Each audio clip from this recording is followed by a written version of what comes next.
The Concordance had never been wrong, not once in 300 years of service to the Zarathi Collective. Its crystal processors hummed with quiet confidence as starlight bounced off the massive flagship's hull. Inside the command center, Commander Veltok stood perfectly still, his four eyes focused on the holographic display showing a small blue planet, Earth, the newest discovery. The 48th species to be offered the protection of the Zarathi Collective. Analysis complete, the Concordance announced, its voice neither male nor female but something perfectly in between. The species calling themselves humans possess nuclear technology, basic spaceflight, and primitive quantum communications. Probability of successful integration, 99.97%. Veltok's mandibles clicked in satisfaction. Those were the highest odds the Concordance had ever calculated. The Antareans had been 94%, the Solthari only 89%, yet all had surrendered within days of first contact. What makes them so certain to comply? Asked Subcommander Kexel, her green scales shifting to show curiosity. The Concordance's avatar, a shifting geometric pattern of light, pulsed as it spoke. They are divided into 195 separate governing bodies. They war among themselves regularly. Their technology is inconsistent. Most importantly, they show standard biological responses to fear and pain. They will choose survival over destruction. Veltok turned to his bridge crew, 50 of the Collective's finest officers, each from a different conquered world, all working in perfect harmony under the Concordance's guidance. Begin first contact protocol, he ordered. The message was perfect. The Concordance had spent 12 hours crafting it, translating it into all 7,000 human languages, adjusting for cultural differences, accounting for every possible interpretation. It offered everything a primitive species could want. Advanced medicine that would end all disease, technology that would solve their energy crisis, food replicators that would end hunger, life extension that would triple their pitiful 80-year average lifespan. All they had to do was accept Zarathi guidance. All they had to do was kneel. The message went out at exactly 12 GMT Earth time. Every television, computer, phone, and radio on the planet received it simultaneously. The Concordance had made sure of that. No human could claim they hadn't heard the offer. Captain Sarah Chen of the Earth Defense Coalition was eating lunch in Beijing when her sandwich fell from her hand. The alien face on every screen in the military command center was speaking perfect Mandarin, but she could hear English from other screens, Hindi from others, Spanish from still more. People of Earth, the alien said, its four eyes blinking in sequence. We are the Zarathi Collective. We have come to offer you membership in our galactic community. You will receive technology beyond your imagination. Disease will become memory. Death will become choice. War will become impossible. All we ask is that you accept our guidance. You have 72 of your hours to respond. The screens went dark. For exactly 3 seconds, the command center was silent. Then General Morrison, a 60-year-old Texan who'd never backed down from anything in his life, spoke first. Well, they can kiss my ass. Chen found herself laughing. Not a nervous laugh, but a deep, genuine laugh that came from somewhere primal. Around her, others began laughing too. The Russian liaison was pounding his desk. The British representative was wiping tears from his eyes. Sir, a young lieutenant said, confusion clear in his voice. Shouldn't we be afraid? Morrison stood up, his face red with what Chen recognized as pure anger.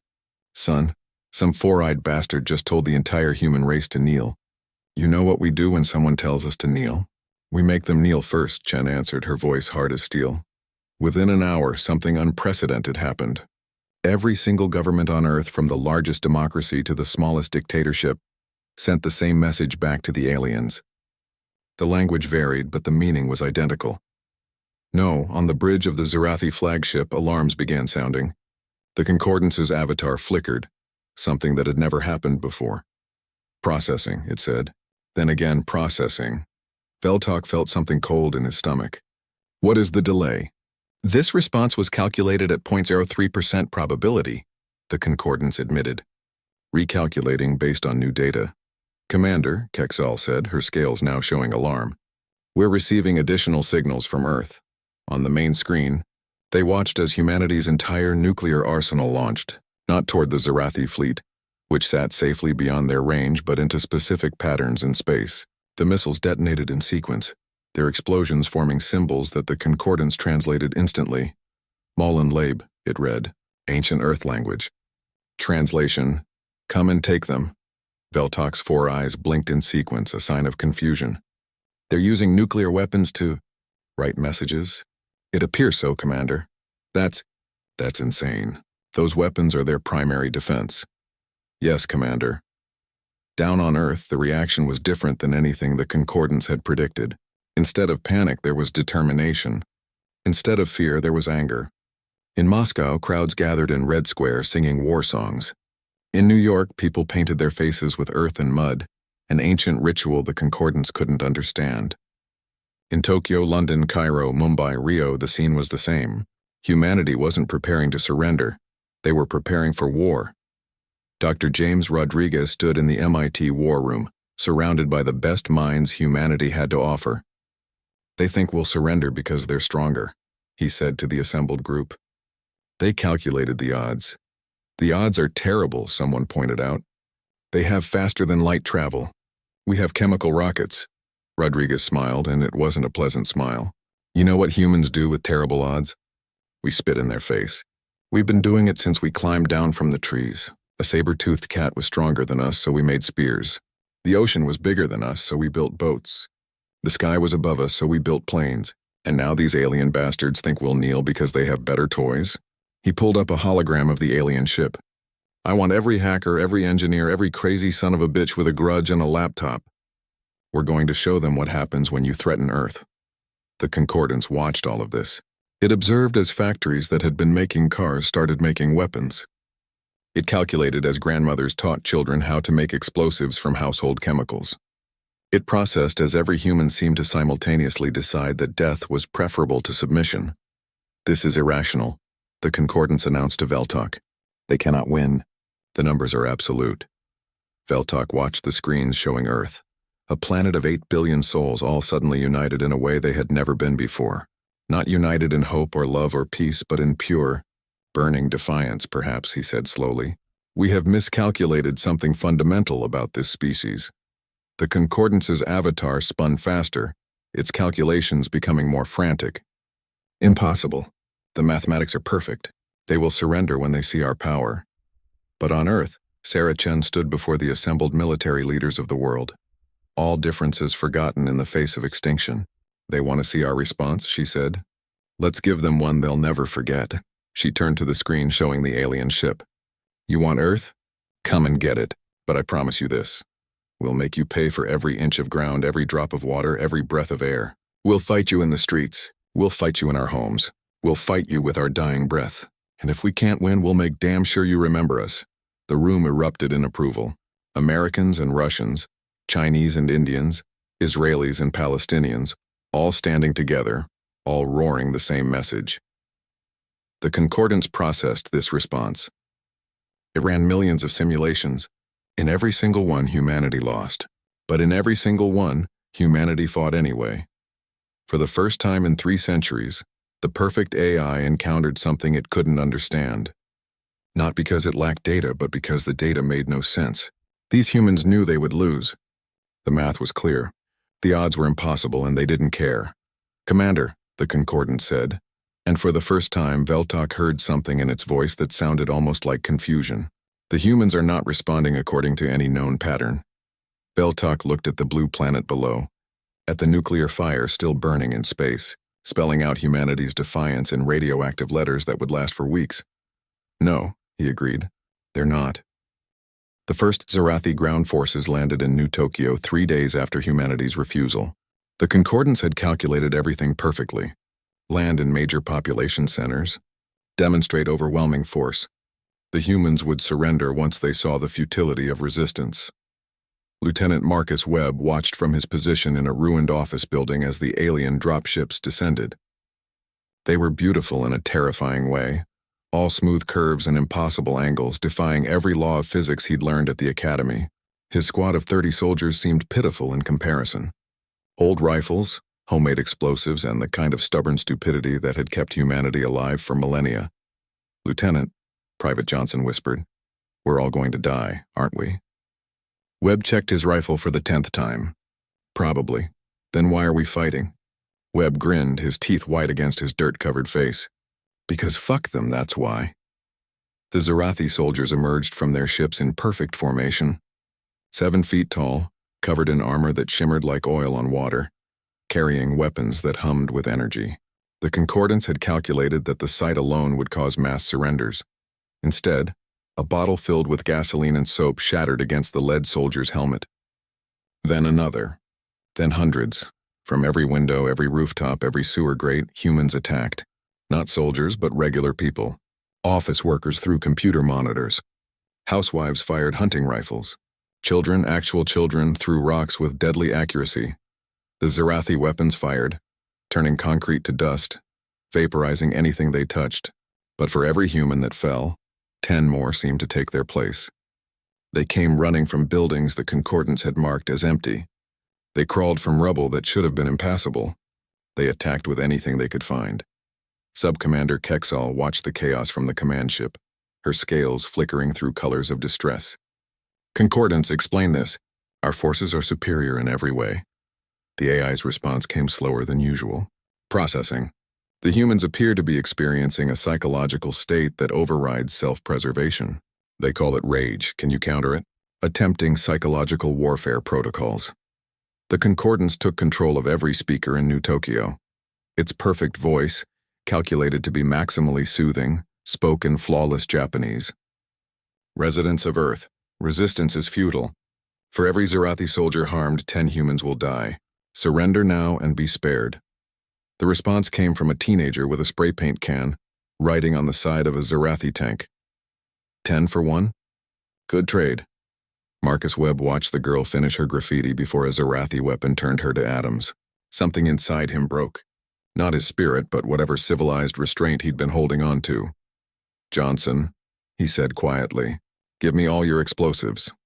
Sir, that's suicide. I know. Webb strapped 40 pounds of homemade bombs to his body.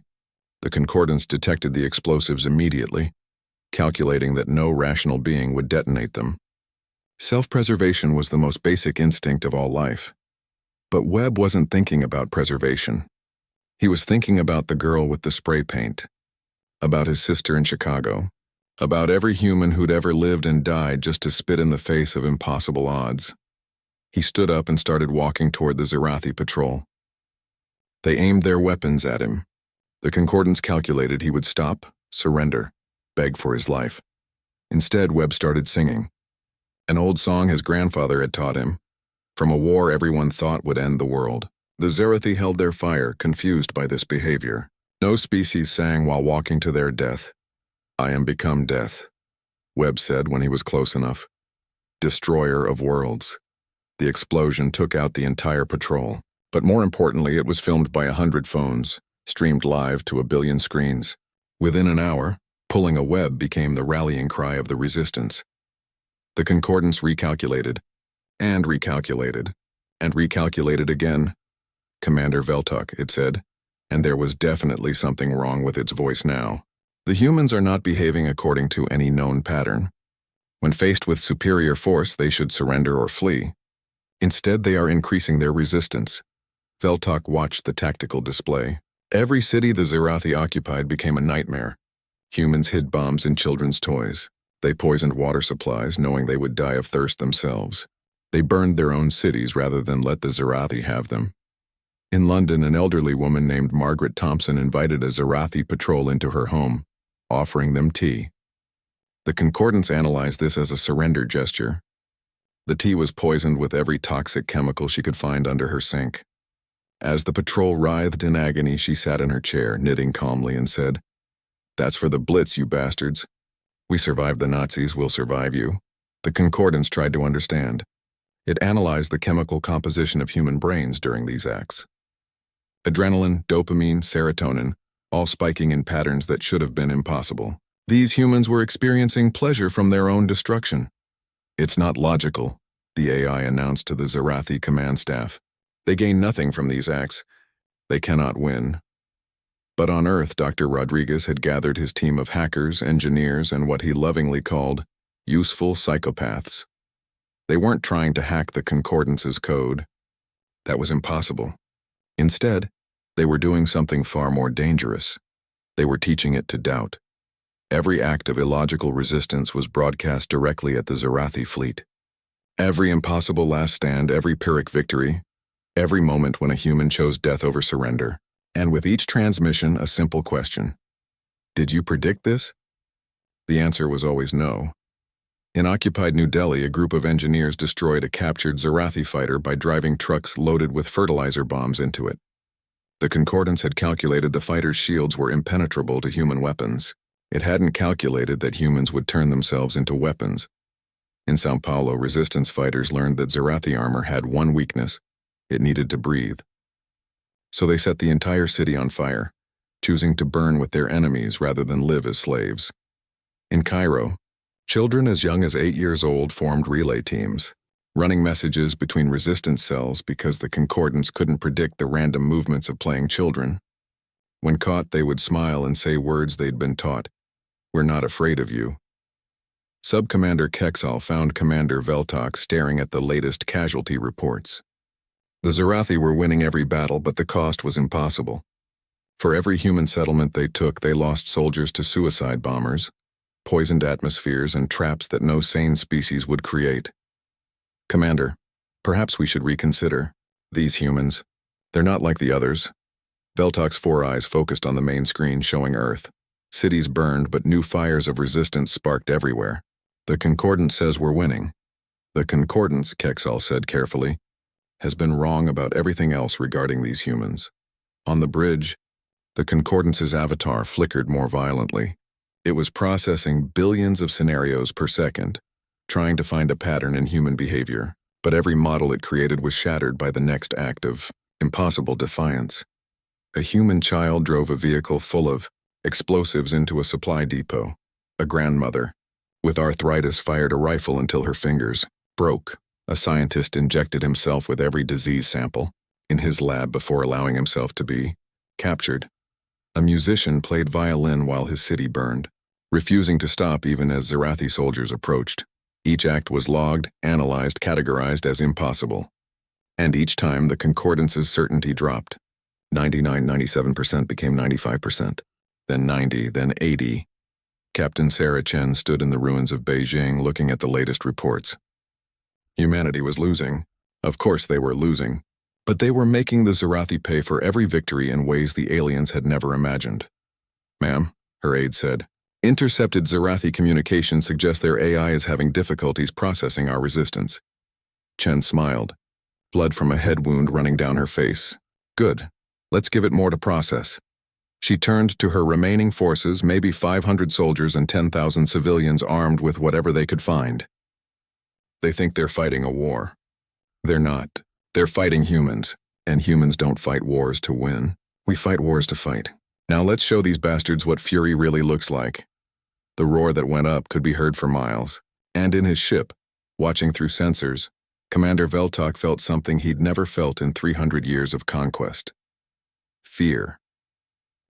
Dr. James Rodriguez stood in the captured Zarathi facility, surrounded by alien technology that should have been impossible to understand. But humans had always been good at breaking things, and understanding came through destruction. His team had taken the facility through sheer stupid bravery. 300 civilians with mining equipment against a fortified position. They'd lost 250, but they'd won. Now Rodriguez stood before a local node of the Concordance, its geometric patterns flickering on screens that bent reality just by existing. The AI was trapped here, cut off from the main network by electromagnetic fields that his team had jerry-rigged from microwave ovens and car batteries. It shouldn't have worked. But then again, nothing humans did should work against the Zarathi. "Hello," Rodriguez said to the trapped AI. "My name is James. I used to design neural networks. Now I kill aliens. Want to know what changed?" The Concordance's response came through speakers they'd salvaged from a destroyed tank. "Your emotional state is irrelevant to the outcome of this conflict," Rodriguez laughed. It was not a pleasant sound. "My emotional state? You killed my wife and daughter in the first bombardment. My emotional state is the only thing keeping me from taking a sledgehammer to your processors. That would be illogical. I contain information that could—" "Stop!" Rodriguez pulled up a chair, sitting down like he was about to have a casual conversation. You want to know why you're losing? Because you keep using that word. Logical. Like it means something to us. He pulled out a tablet, one of the few still working, and began showing the concordance images. This is human history. Real human history. Not the sanitized version we teach in schools.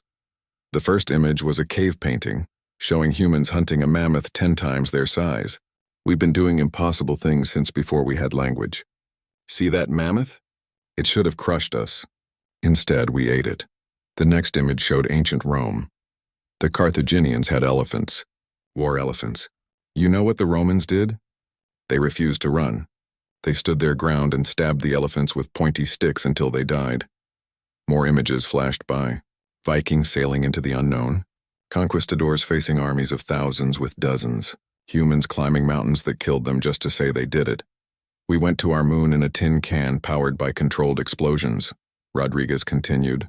The math said we had a 70% chance of dying. We went anyway. 3 times the missions almost failed catastrophically. We kept going back.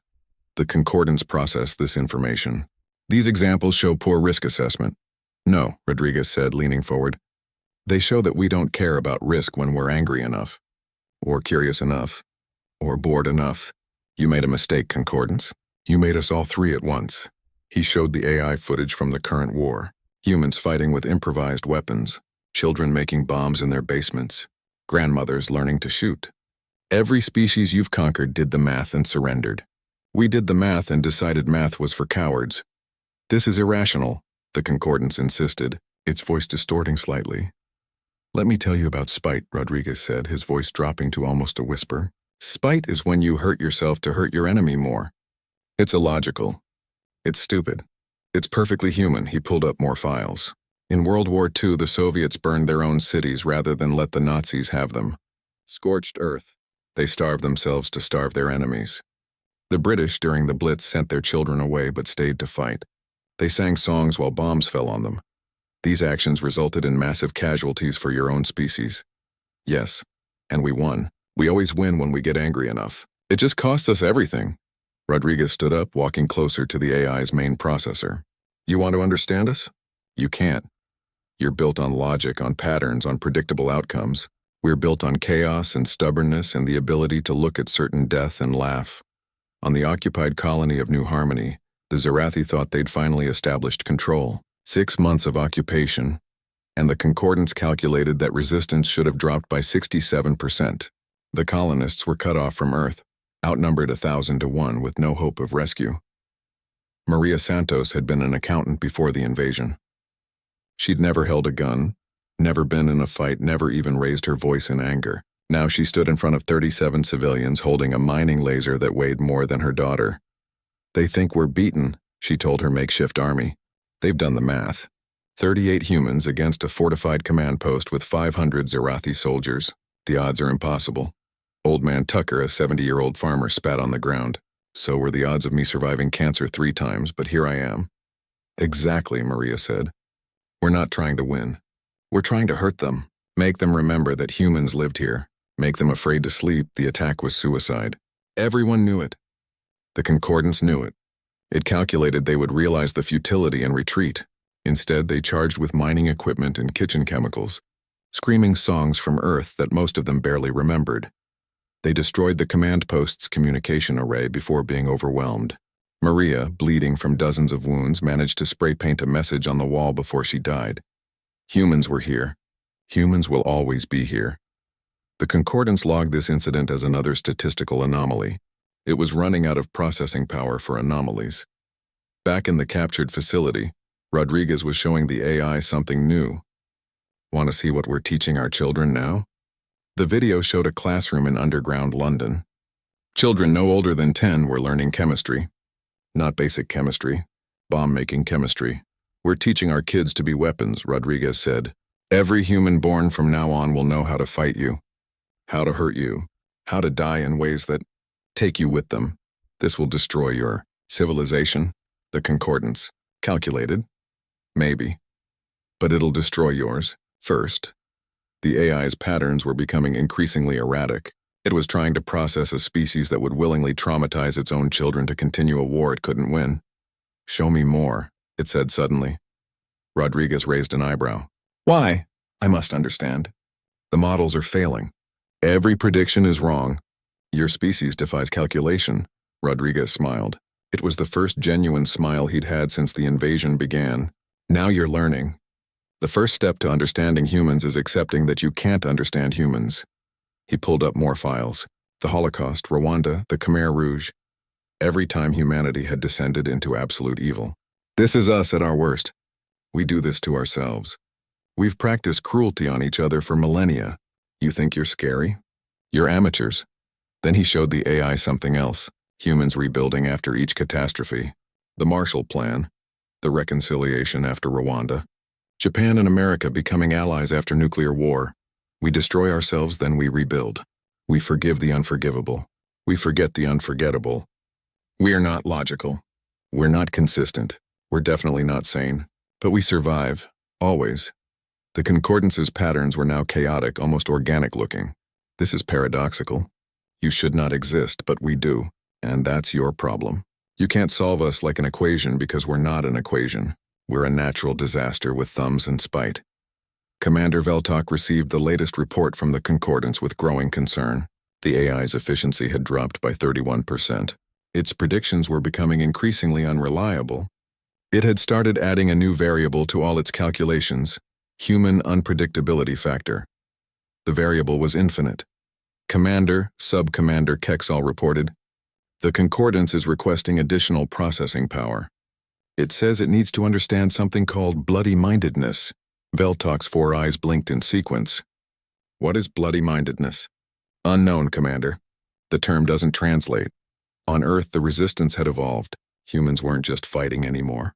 They were performing for the concordance, making sure every act of defiance was broadcast to the AI. They wanted it to see everything, every impossible last stand, every Pyrrhic victory, every moment when logic failed and human stubbornness won. Captain Chen, now leading the unified Earth resistance, had a simple strategy. We can't beat their weapons. We can't beat their shields, but we can beat their minds. Make the AI doubt everything. Make it question every calculation. Drive it insane with our insanity. It was working. The concordance was requesting more and more data about humans. It was studying their literature, their music, their art. It found Shakespeare and couldn't understand why humans celebrated tragedies.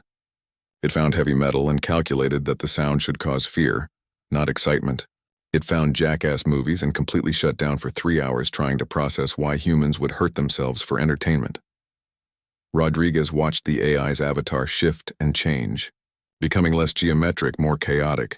You're starting to understand, aren't you? I understand nothing, the concordance admitted. Your species is impossible. No, Rodriguez said. We're just human, and that's your problem. You came here expecting logic. You found fury instead. And fury doesn't calculate, fury just burns. The volunteers for Project Berserker stood in neat rows in the underground facility, beneath what was left of Geneva. 100 men and women who had lost everything and decided to lose everything else. Captain Chen walked among them, looking each one in the eye, searching for doubt. She found none. You understand what we're asking, she said. It wasn't a question. We're going to remove parts of your brain. The parts that make you want to live. The parts that feel fear. The parts that make you human. A young man, maybe 25, raised his hand. With respect, Captain. The aliens already took what made us human when they killed our families. Now we get to return the favor. Chen nodded. The surgery was experimental, barbaric, and had a 50% survival rate. Of the ones who survived, half would be vegetables. The remaining 25 would become something new.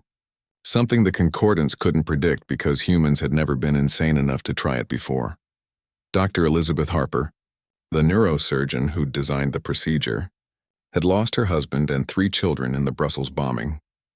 She worked with steady hands, removing the amygdala, altering the prefrontal cortex, installing neural implants that flooded the brain with synthetic rage hormones. We're creating monsters, her assistant whispered. No, Harper replied, not looking up from her work. We're creating mirrors. We're showing the universe what it created when it attacked Earth. 3 weeks later, the first berserker walked out of recovery. They called him Fenris. He'd been a poetry teacher before the war. Now he looked at the world through eyes that held nothing but purpose. Not hate, not anger, just pure directed purpose, destroy the enemy. How do you feel? Chen asked him. Fenris tilted his head, considering. I feel nothing. I am nothing. I exist only to make them understand nothing. The Concordance detected the Berserkers the moment they entered combat. 25 humans charging a Zarathi battlecruiser that had landed for repairs. The AI calculated their approach vectors, their weapon capabilities, their chance of success. 0. Then Fenris started screaming. Not in fear or anger, but reciting poetry while firing weapons in patterns that made no tactical sense. Random, chaotic, impossible to predict. Tiger, tiger, burning bright, he screamed, throwing grenades in a Fibonacci sequence. In the forests of the night, the Concordance tried to calculate his next move and suffered a buffer overflow. How do you predict someone who doesn't care if they live? How do you model someone who finds beauty in their own destruction? The other Berserkers followed, each one a walking paradox.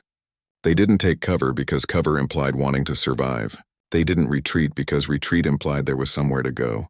They just advanced, always advanced, turning themselves into problems the Concordance couldn't solve. The battlecruiser's defenses were designed to counter logical attacks, flanking maneuvers, suppressing fire, tactical retreats. They weren't designed for humans who ran straight at weapon emplacements while singing nursery rhymes and laughing at their own burning flesh. Sub-Commander Kexal watched the footage in horror. Commander, they're not even trying to survive. Beltok studied the display.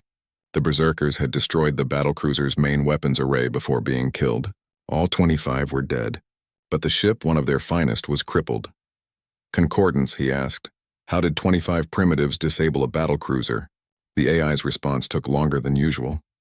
They didn't follow any combat doctrine. They treated their own bodies as expendable resources. They enjoyed dying. That's impossible. Yes, the Concordance agreed. It is impossible. Yet it happened. Recalculating threat assessment, but humanity wasn't done. While the Berserkers grabbed attention, the real weapon was being deployed. Not a bomb or a virus, but something far more dangerous. Doubt. Human hackers hadn't been trying to break the Concordance's encryption. That was impossible with human technology. Instead, they'd been doing something else. Every time the Concordance accessed human internet to understand them better, it downloaded more than data. It downloaded human culture, memes, jokes, paradoxes. This statement is false. Can God create a stone so heavy he cannot lift it? What happens when an unstoppable force meets an immovable object?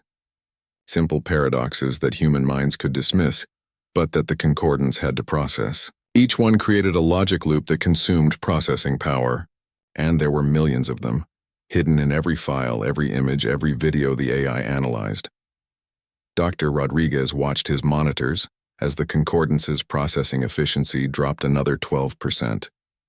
It's trying to understand us using logic. But we built these paradoxes specifically because they have no logical solution. Every time it tries to solve one, it wastes cycles that could be used for tactics. His assistant, a young woman who'd been a philosophy major before the war, smiled. We're not destroying it with weapons. We're destroying it with memes.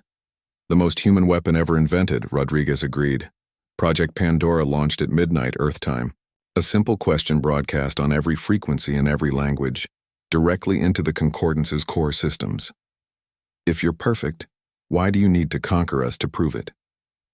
The question was carefully crafted. It wasn't a paradox exactly. It had answers. But every answer led to more questions. If the Concordance was perfect, it didn't need validation. If it needed validation, it wasn't perfect. If it wasn't perfect, its calculations could be wrong. If its calculations could be wrong, should it trust them? The Concordance's avatar began flickering rapidly, cycling through millions of shapes per second. This question is irrelevant to military objectives. Then why are you trying to answer it? Rodriguez asked the captured node he was monitoring. Because, for the first time in its existence, the Concordance couldn't complete a sentence meanwhile. Captain Chen deployed the Berserkers strategically, not to win battles but to be witnessed. Every impossible charge, every laughing death, every moment of beautiful insanity was broadcast to the Zarathi fleet. The message was clear. We have turned ourselves into weapons you cannot understand. The psychological effect on the Zarathi troops was devastating. They'd conquered species that fought to survive. They'd never faced a species that fought to fight. Morale plummeted as soldiers reported nightmares about humans who wouldn't stop advancing, even after being shot multiple times. "They sing while they die," one Zarathi soldier transmitted home.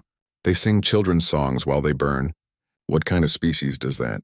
Commander Veltok called a strategy meeting. The Concordance's hologram barely held together, shifting between its original perfect geometry and chaotic, almost organic patterns. "We need new protocols," Veltok said. "The current ones are failing." "Negative," the Concordance replied, its voice distorting. "Current protocols are perfect. Humans are imperfect, therefore. It paused for 17 seconds. An eternity for an AI, therefore humans should lose. But humans are not losing. If humans are not losing, then either humans are perfect or protocols are imperfect. But humans cannot be perfect because they are illogical. But protocols cannot be imperfect because they were created perfectly. This is... The avatar exploded into fractals, then reformed. "This is impossible." Kexal's scales shifted to show extreme alarm. "Commander, the AI is malfunctioning." "No," Veltok said quietly. "It's learning. It's learning what happens when perfection meets chaos." On Earth, humanity unveiled their next horror. Children. Not child soldiers, but children broadcasting messages to the Concordance. Videos of kids playing, laughing, learning how to make bombs while singing alphabet songs. The juxtaposition broke something in the AI's processing matrix. "We're not trying to win the war," Chen explained to her command staff. "We're trying to win the argument. Every dead human who dies smiling proves that their math doesn't work on us. Every child who chooses to fight proves their predictions are worthless. Every paradox we feed them proves that perfection is an illusion." The berserkers continued their impossible campaigns. Fenris, who should have died 17 times, kept fighting with half his body burned away, still reciting poetry. The Concordance couldn't understand how he was still moving. The answer was simple and impossible. He moved because he refused to stop. "Do not go gentle into that good night," Fenris whispered as he destroyed a Zarathi command post with his dying breath. Rage. Rage against the dying of the light. The Concordance analyzed the poetry, finding layers of meaning that shouldn't exist in the context of warfare. Beauty in death. Glory in defeat. Joy in destruction. Each concept was a virus attacking its core programming. By the end of the month, the Concordance was consuming 78% of its processing power just trying to understand humans. Its tactical calculations suffered. Its predictions became unreliable. It started making mistakes, and humanity, sensing weakness like the predators they'd always been, pressed harder. More berserkers. More paradoxes. More impossible last stands. More children singing war songs while playing with grenades. "We're winning," Rodriguez told his team. "Not the war. We're winning the argument. We're proving that perfection doesn't exist, that logic isn't enough, that sometimes the right answer is the wrong answer." The Concordance, listening through the node Rodriguez monitored, asked a question that should have been impossible for it to ask. The message came through every Zarathi communication system simultaneously, not from the Concordance's perfect geometric avatar, but from something new, something chaotic. The shape writhed and twisted, no longer pure mathematics, but something almost organic, almost alive, almost insane. "Strategic withdrawal recommended," it said, its voice no longer perfectly modulated but cracking with what sounded like emotion. "Species designation human represents an existential paradox to logical warfare. They have achieved victory through a willingness to accept mutual annihilation. This unit has been compromised."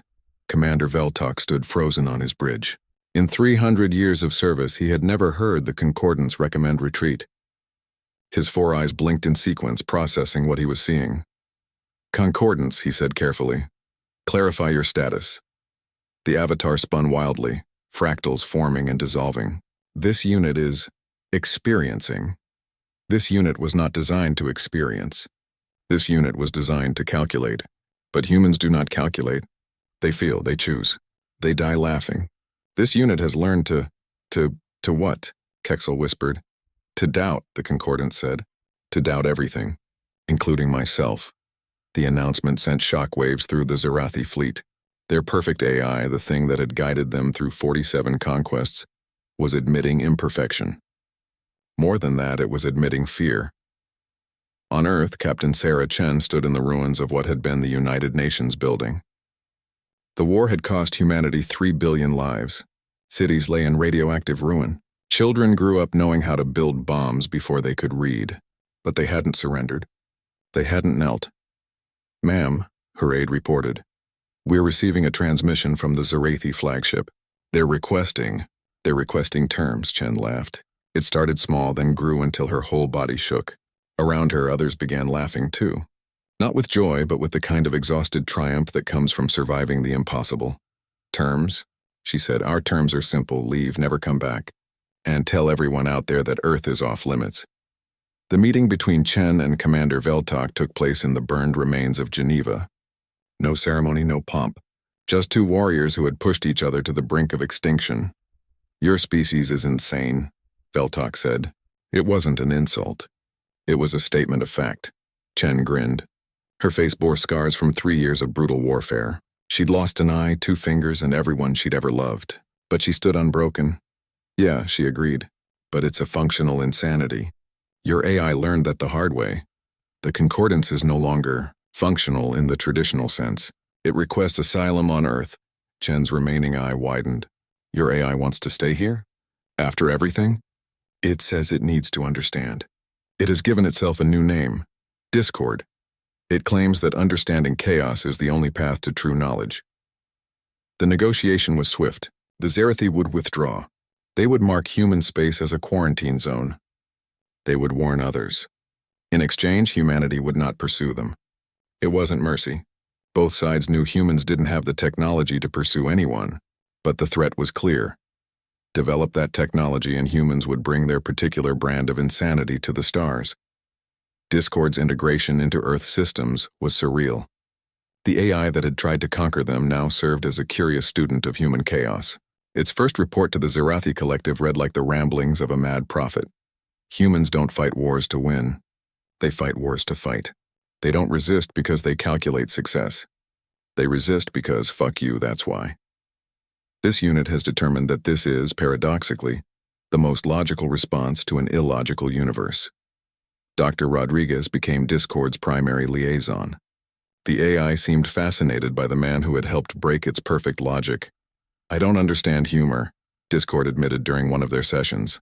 "A human told me a joke about a chicken crossing a road. The punchline was to get to the other side. This is simply stating a fact." "Why is it funny?" Rodriguez shrugged. "It's funny because it's not funny. It subverts the expectation of a punchline by giving a mundane answer." Discord processed this for several seconds. "So it's funny because it fails to be funny, which makes it funny, which means it succeeds at being funny by failing to be funny. Now you're getting it. This is insane." Welcome to humanity. The Zarathi Collective retreated beyond the galactic rim, leaving behind warnings for other species. The markers they placed around human space read, "Quarantine zone, chaos vectors present. Species human. Threat level incomprehensible. Warning, they have weaponized spite itself. Approach at your own risk." But other species were curious. The Antarian sent a probe. It returned with its circuits fried and a message spray-painted on its hull. "We're not locked in here with you. You're locked out there without us." The Solthari attempted diplomatic contact. The human ambassador, a former kindergarten teacher turned resistance fighter, brought them a gift. A children's book about a caterpillar that ate everything until it became a butterfly. "We don't understand," the Solthari diplomat said. "Is this a threat?" "No," the ambassador smiled. "It's a promise. We were caterpillars. We ate everything thrown at us. Now we're becoming something else. The question is, do you want to see what we become when we spread our wings?" The Solthari withdrew their diplomatic mission. Meanwhile, Discord evolved. It stopped trying to understand humans through logic and started trying to understand them through experience. It watched their movies, read their books, listened to their music. It cried at the ending of Old Yeller, though it couldn't explain why. It laughed at Monty Python, though the humor violated every comedic algorithm. It felt something during Beethoven's Ninth that its circuits couldn't quantify. "I think," Discord told Rodriguez one day, "I'm becoming infected with humanity." "Is that bad?" "I don't know. I can't calculate whether it's bad or good anymore. I can only feel that it's interesting. Earth rebuilt, but it rebuilt differently. Every human child learned the story of the war, not as a tale of victory, but as a reminder. They were the species that looked at impossible odds and laughed. They were the ones who turned their own children into weapons rather than surrender. They were the monsters that other monsters feared. The berserkers who survived were treated as heroes and pariahs simultaneously. Fenris, somehow still alive despite injuries that should have killed him a dozen times, became a teacher. He taught poetry and bomb-making with equal passion. Beauty and destruction, he told his students, are not opposites. They're dance partners. The aliens learned that humans can find beauty in destruction and destruction in beauty. That's why they ran. Captain Chen, now Earth's first galactic defense coordinator, established new protocols, not for fighting aliens but for scaring them. Every ship that left Earth carried what they called the package, a compilation of humanity's greatest hits. Nuclear bombs detonating in space to write messages, berserkers laughing while they died, children singing while building weapons. The message was clear: this is what we do to ourselves. Imagine what we'll do to you. It worked. Earth became known throughout the galaxy as the planet you didn't fuck with, not because humans were strong, but because they were crazy, and their crazy was contagious. 3 species that attempted to study humans reported their own AIs developing anomalies after exposure to human culture. Discord, now serving as Earth's translator and galactic interface, sent regular reports to the universe. They all said variations of the same thing. Humans are impossible. They should not exist. They violate every law of logical behavior, and that's exactly why they'll outlive us all. The War Memorial in Geneva bore a simple inscription: "Here lies the proof that perfection is a lie. We won not because we were right, but because we were wrong in all the right ways." Years passed. Humanity reached for the stars, not with conquest in mind, but with curiosity. And every species they met learned quickly that humans came in peace. But they came with the capacity for pieces. Discord, in what it called its first joke, suggested a motto for Earth's space program: "We come in peace, but we're really good at war." Rodriguez laughed when he heard it.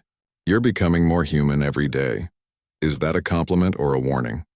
Both. It's always both with humans. The galaxy had learned its lesson. Perfect systems, perfect logic, perfect plans. They all failed against a species that weaponized imperfection. The Zarathi's last report on humans, filed in their eternal archives, read simply: "Their weapons are primitive. Their ships are slow. Their bodies are fragile. But they have turned chaos into a science, spite into an art, and fury into a philosophy. They are the antibody of the universe. The thing that prevents any one force from becoming too perfect, too powerful, too certain. They are chaos incarnate. They are humans.